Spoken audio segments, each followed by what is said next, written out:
दोस्तों, मासूम सी दिखने वाली ये औरत जो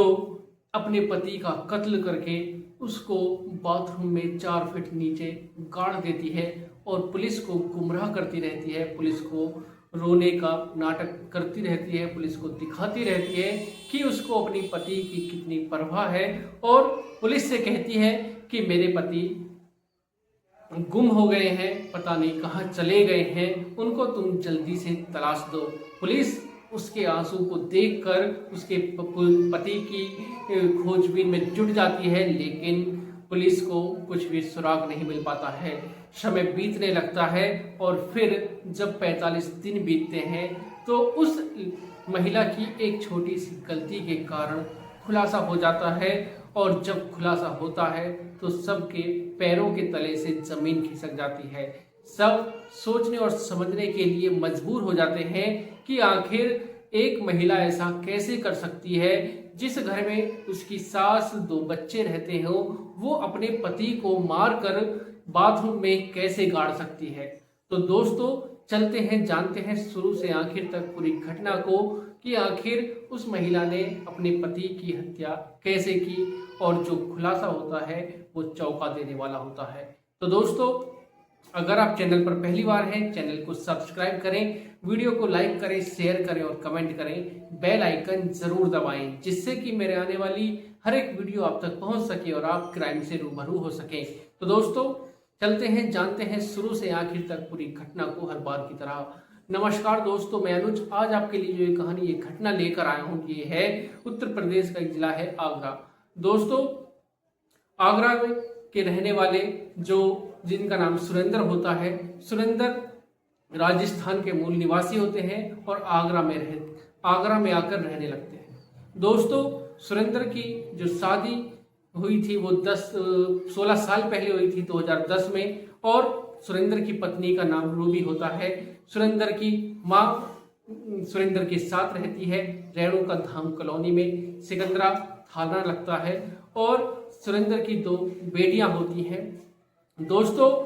सब कुछ ठीक ठाक चल रहा था और 18 मई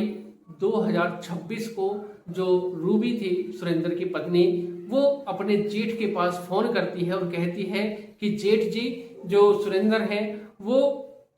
रोज यहाँ झगड़ा करते हैं और उन्होंने पुलिस केस कर दिया है, तुम आकर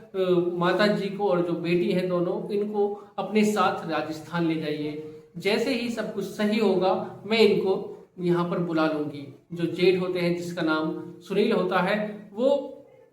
तुरंत राजस्थान से चल देता है, भरतपुर राजस्थान से चल देता है और आगरा में आकर वो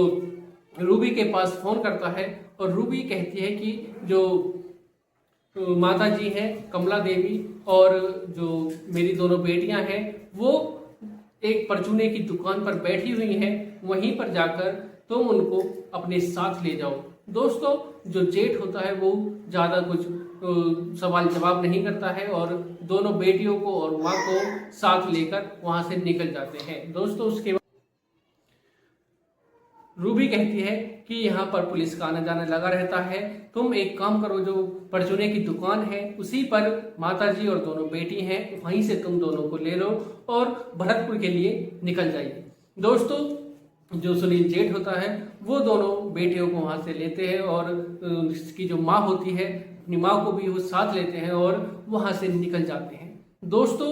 और फिर 4-5 घंटे बीतते ही हैं और फिर उसके बाद जो रूबी होती है वो अपने जेठ के पास फोन करती है और कहती है कि जो सुरेंद्र यहाँ पर आए थे और जो 4-5 हजार रुपए घर के अंदर रखे हुए थे वो उनको लेकर यहाँ से निकल गए हैं। दोस्तों, उसके बाद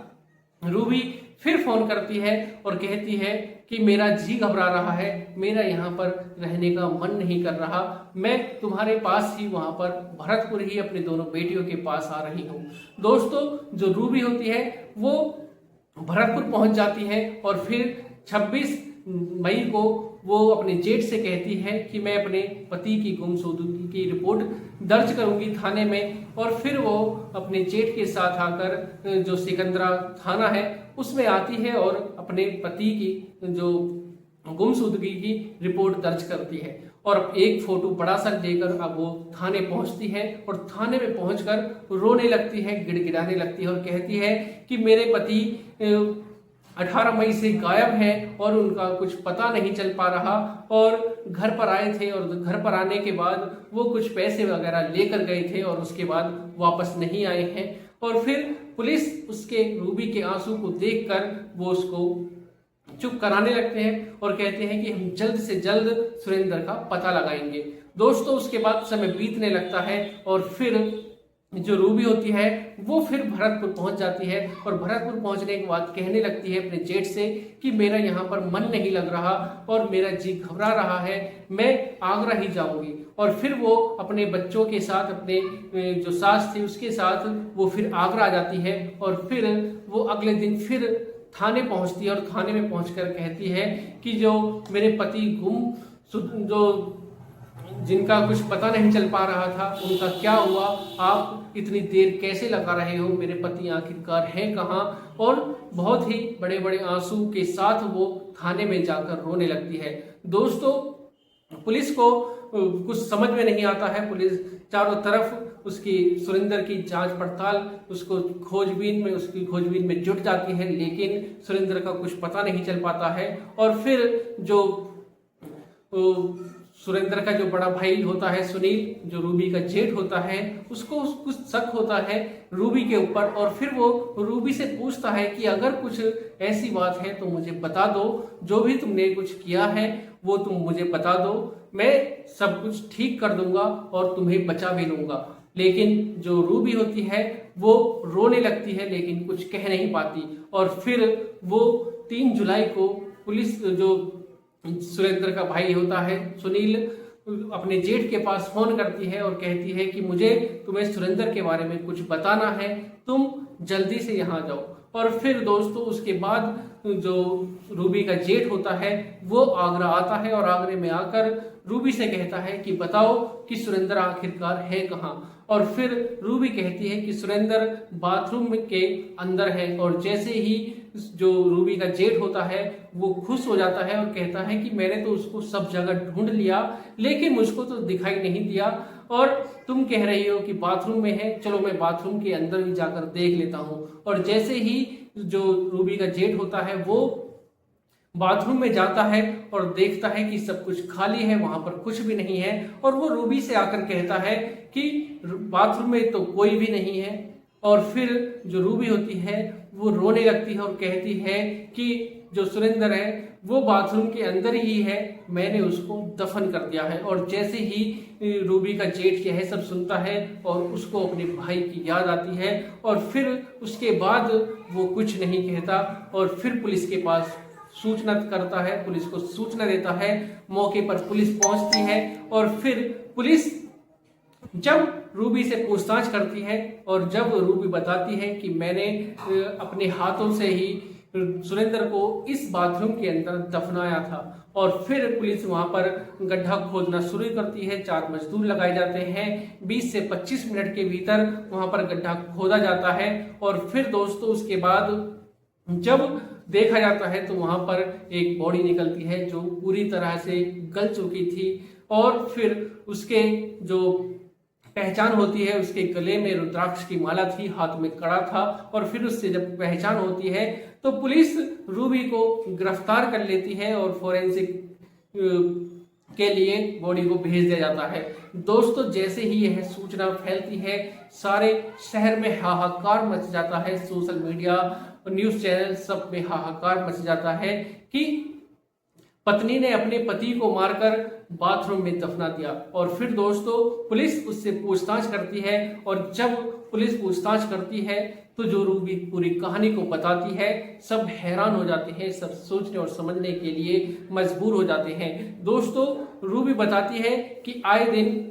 जो सुरेंद्र था उसको दारू पीने की आदत थी, जुआ खेलने की आदत थी और मेरे साथ मारपिटाई करता था। और 17 मई को उसने मेरे साथ मारपीट की और फिर उसके बाद घर के अंदर कुछ दवाइयां रखी थी जो नींद की थी, जो सुरेंद्र और जो उसकी माँ थी वो उनको सोते समय लेती थी। तो और फिर मैं उसमें से गोलियां निकालती हूँ, 18 गोलियां निकालती हूँ और फिर उसमें से गोली निकालने के बाद खीर बनाती हूँ और खीर में उसको डालकर मैं सुरेंद्र को खिला देती हूँ और फिर सुरेंद्र उसको खा लेता है और जब उसको वो खा लेता है बेहोश हो जाता है और फिर मैं उसका गला घोंटकर उसकी हत्या कर देती हूँ और फिर मैं सोचती हूँ कि अब मैं इस बॉडी का क्या करूँ। और जो मेरे बच्चे थे, दोनों बच्चे थे, सास थी, मैं अपने जेठ के पास अगले दिन फोन करती हूँ और फिर उनको मैं कहती हूँ कि घर पर पुलिस का आना जाना लगा रहता है, तुम परचूने की दुकान पर ही आना और वहीं से दोनों बेटी और माँ को वहीं से ले जाना। और जो जेठ होता है वो ऐसा ही करता है, ज्यादा पूछताछ करता नहीं है और वहीं से उसकी दोनों बेटियों को और उसकी माँ को वहां से लेता है और वो अपने भरतपुर निकल जाता है। दोस्तों उसके बाद वो